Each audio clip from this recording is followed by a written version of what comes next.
Okey Dok. So dalam video ni kita buat the decision sheet untuk vision kita pula. So kita dah buat mission, so sekarang kita buat vision. So kadang-kadang kalau kita belum pasti lagi kita punya vision, kita boleh start dengan kita punya mission dulu. Mission is basically apa yang kita tengah buat sekarang lah.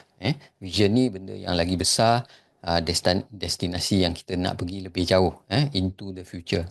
Kita punya BTLO journey. Jadi untuk this particular vision sama juga proses. Saya akan explain guna the decision sheets and then kita akan tengok macam mana GPT akan bantu dan kita boleh start buat lah. So some companies have a vision for the future to offer new opportunity or solve old problems. So dia tak semestinya benda yang baru tapi dia juga boleh menjadi satu visi untuk baiki atau solve an existing problem lah. Sebab tu kita selalu dengar orang cakap define your problem statement. Itu juga boleh jadi satu cara untuk kita mulakan. Jadi putting your vision into words can give ourselves and company more clear image of what the business idea and the company was founded on. Kenapa kita start the business in the first place. So saya akan tunjukkan Mafa punya example lah.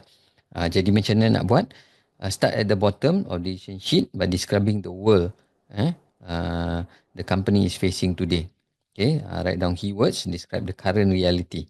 Okay, continue describing the new reality. So kita start dengan old reality, kemudian move kepada new reality, apa yang kita nak buat. Kemudian kita describe the key elements that will involve, that could be involved when creating the changes that you need. So apa change yang kita nak buat? So dia ada the current reality, the new reality yang kita nak move towards, and what is the end vision yang kita ada. So for example, the description of the world today is bila kita tengok business clinic, healthcare is very competitive, highly competitive when it comes to private medical practice. Dan so kalau saya describe sikit, so doctors tak ada support, they are doing things on their own in terms of growing a profitable and a sustainable business.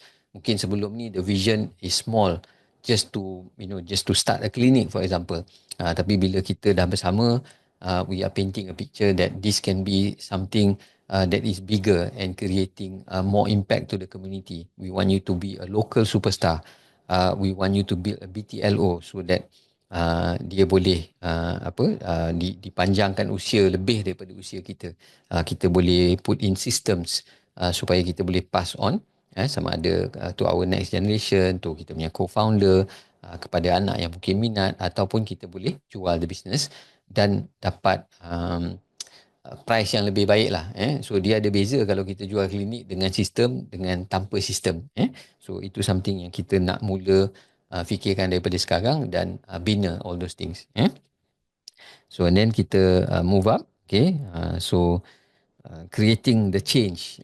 Creating the change. So describe the world in the future. A place for consultative care. That means kita bagi treatment tu lebih kepada konsultatif, lebih kepada taking care of the interest of the patient first. Bukan sekadar kita diagnose bagi ubat saja. So that we build trust, and we also give the best experience. The best experience kepada patient kita dan juga dia memberi more meaning to us as practitioners lah, as doctors. Jadi so what we want to do, so kita nak bina a trusted brand. We want to build a trusted brand. Sebab tu the word trusted ada dalam kita punya vision. So this is the slightly older version lah. Saya tak buang sebab saya nak ada kenangan kepada apa yang kita mula-mula buat.